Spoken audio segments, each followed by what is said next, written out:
Oil tanker involve था, इतनी आग लगी और बड़ा एक भीषण हादसा हुआ। मुझे लगता है कि इससे हम सब बहुत दुखी हैं।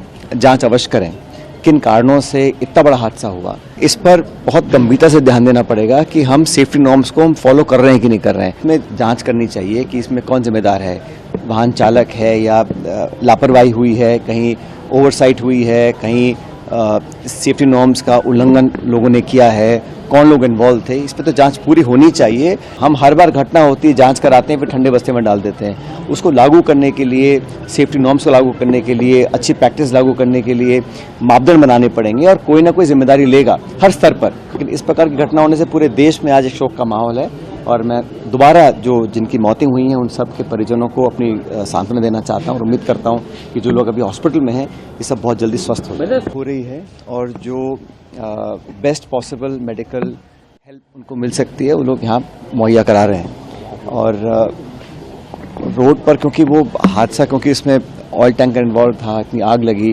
और बड़ा एक भीषण हादसा हुआ। मुझे लगता है कि इससे हम सब बहुत दुखी हैं। लेकिन मैं चाहूँगा कि इस पर हम लोग जांच अवश्य करें किन कारणों से इतना बड़ा हादसा हुआ। अगर वहाँ पर ट्रैफिक नियम की बात है, रोड कंस्ट्रक्शन की बात है, इनकम्प्लीट कंस्ट्रक्शन की बात है या हाईवे पे जिस प्रकार की सावधानी बरतनी चाहिए हमने नहीं बरती है, उसका अध्ययन करना पड़ेगा। क्योंकि जैसे आबादी बढ़ रही है, यातायात के साधन बढ़ रहे हैं, उसी तरह हमारे एक्सीडेंट्स बढ़ रहे हैं और एक्सीडेंट्स न सिर्फ राजस्थान में पूरे देश में बढ़ रहे हैं। लेकिन सरकारों को इस पर बहुत गंभीरता से ध्यान देना पड़ेगा कि हम सेफ्टी नॉर्म्स को हम फॉलो कर रहे हैं कि नहीं कर रहे हैं। अभी कुछ अखबार में पढ़ रहा था कि कुछ कमियां हैं, शायद उसमें पुलिस डिपार्टमेंट है या परिवहन डिपार्टमेंट है, कहीं पे हम लोग सड़कें खोल देते हैं इनकम्प्लीट काम पर, कहीं फ्लाईओवर पूरे बनते नहीं हैं और वो जो जंक्शन है वहाँ हमेशा ही बहुत महीनों से जाम लगता था।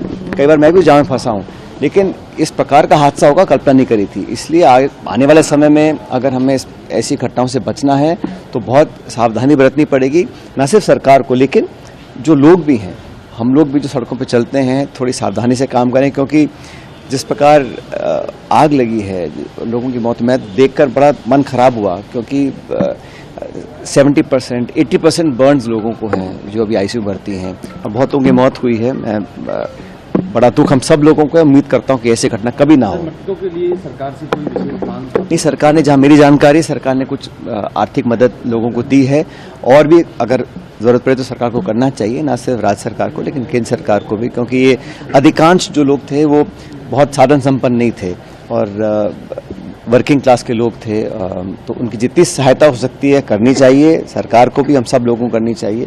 लेकिन ये 14 लोगों की अब तक मौत हो चुकी है और काफ़ी लोग अभी और क्रिटिकल हैं। कितने और बच पाएंगे ये डॉक्टर साहब नहीं बता पा रहे हैं। लेकिन किसको मानते हैं? देखो, इसमें जांच करनी चाहिए कि इसमें कौन जिम्मेदार है, वाहन चालक है या लापरवाही हुई है, कहीं ओवरसाइट हुई है, कहीं सेफ्टी नॉर्म्स का उल्लंघन लोगों ने किया है, कौन लोग इन्वॉल्व थे, इस पर तो जांच पूरी होनी चाहिए।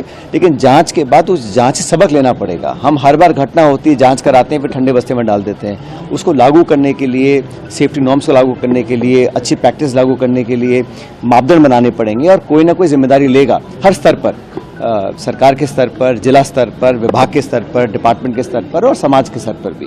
लेकिन इस प्रकार की घटना होने से पूरे देश में आज एक शोक का माहौल है और मैं दोबारा जिनकी मौतें हुई हैं उन सब के परिजनों को अपनी सांत्वना देना चाहता हूं और उम्मीद करता हूं कि जो लोग अभी हॉस्पिटल में हैं ये सब बहुत जल्दी स्वस्थ हो। अगर आप ये वीडियो YouTube पर देख रहे हैं तो हमारे चैनल को सब्सक्राइब कर बेल आइकन दबाएं और Facebook पर देख रहे हैं तो हमारे पेज को लाइक करें। 8 मिलियन प्लस सब्सक्राइबर, आपके इस भरोसे के लिए बहुत धन्यवाद।